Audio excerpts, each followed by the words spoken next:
মহারাজ,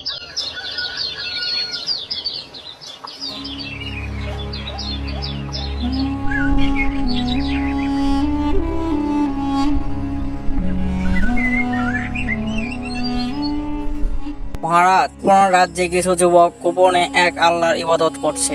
কি? কে সেই সাহসী যে আমার রাজ্যে আল্লাহর নাম নেই? ধরে আনো ওদের।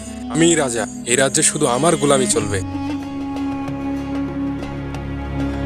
এরা আমাদের রব এক আল্লাহ, আমরা ওই কাফের দাকিউনুসের গোলামি করতে পারবো না। গোটা পৃথিবী উল্টে গেলেও আমরা আমাদের ঈমান ছাড়বো না। চলো এই রাজ্য ছেড়ে দূরে কোথাও আমরা চলে যাই। দাকিউনুস ছিল খুবই অহংকারী এবং খুবই অত্যাচারী শাসক। ক্ষমতার জোরে সে নিজেকে খোদা দাবি করত এবং তার রাজ্যের সাধারণ প্রজাদের উপর খুবই অত্যাচার করত। যদি কেউ তার বিরোধিতা করত তাহলে তাকে জনসম্মুখে আগুনে পুড়িয়ে মেরে ফেলত।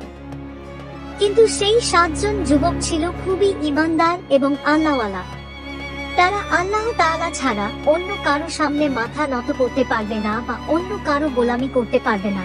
তাই তারা তাদের ঈমান রক্ষা করার জন্য দাকিউনুসের রাজ্য ছেড়ে চলে যায় এবং দূরের একটা জঙ্গলের এক গুহায় আশ্রয় নেয়। ও সেখানেই তারা ঘুমিয়ে পড়ে এবং সেই ঘুমন্ত অবস্থায় কেটে যায় প্রায় 300 বছর। আর 300 বছর কেটে যাওয়ার পর হঠাৎ একদিন তারা জেগে ওঠে।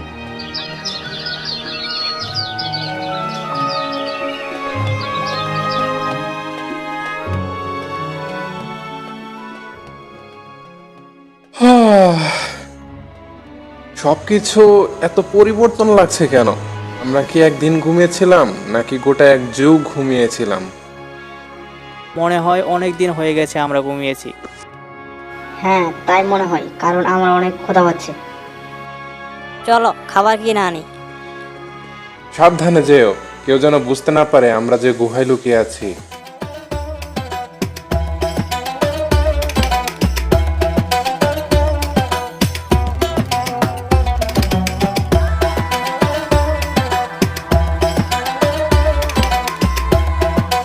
ভাইজান, আমাদের কিছু খাবার দেন।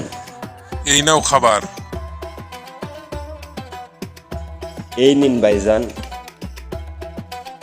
এই খাড়াও খাড়াও, এটা তো আঙ্গুর দেরহাম না? কোন তরে নিয়েছো এই দেরহাম? আগে তো কোনো দিন দেখি নেই। এটা তো দেখে মনে হচ্ছে অনেক পুরনো মুদ্রা। কোথায় পেয়েছো তোমরা? মনে হয় কোনো গুপ্তধন চুরি করে এনেছো। এই এদেরকে ধরে রাজার কাছে নিয়ে চলো।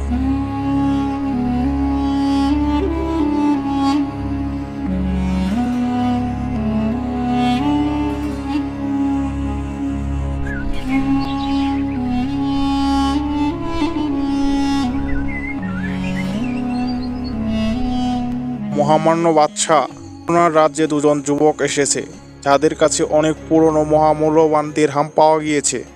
তারা কি দুশ্মন রাজ্যের কেউ? সামনে হাজির করা হোক তাদের।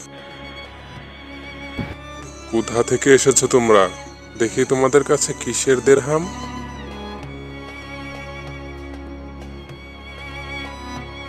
এটা তো দেখে মনে হচ্ছে বাদশাহ দাকিউনুসের শাসন আমলের। তা তোমরা এত পুরনো দেরহাম কোথা থেকে পেলে? হুজুর, এই সিংহাসনে তো বাদশাহ দাকিউনুসের বসার কথা। দাকিউনুস? সে তো 300 বছর আগের স্বৈরা শাসক ছিল। সে তো আর এখন নেই। এই রাজ্যের বাদশাহ এখন আমি।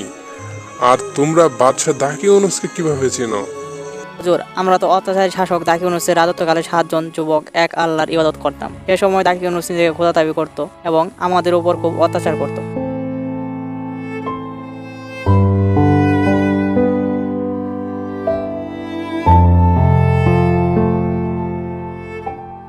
সে সময় আমরা আমাদের ঈমান রক্ষা করার জন্য এই রাজ্য ছেড়ে এক গুহায় আশ্রয় নেই এবং সেখানেই ঘুমিয়ে পড়ি। ঘুম থেকে উঠে দেখি সবকিছু পরিবর্তন হয়ে গেছে। আর তারপর আমরা খাবার কিনতে যাই, আর সেখান থেকেই ধরে আপনার কাছে নিয়ে আসা হয় আমাদের। তাহলে তোমাদের আর 5 জন সাথী কোথায়?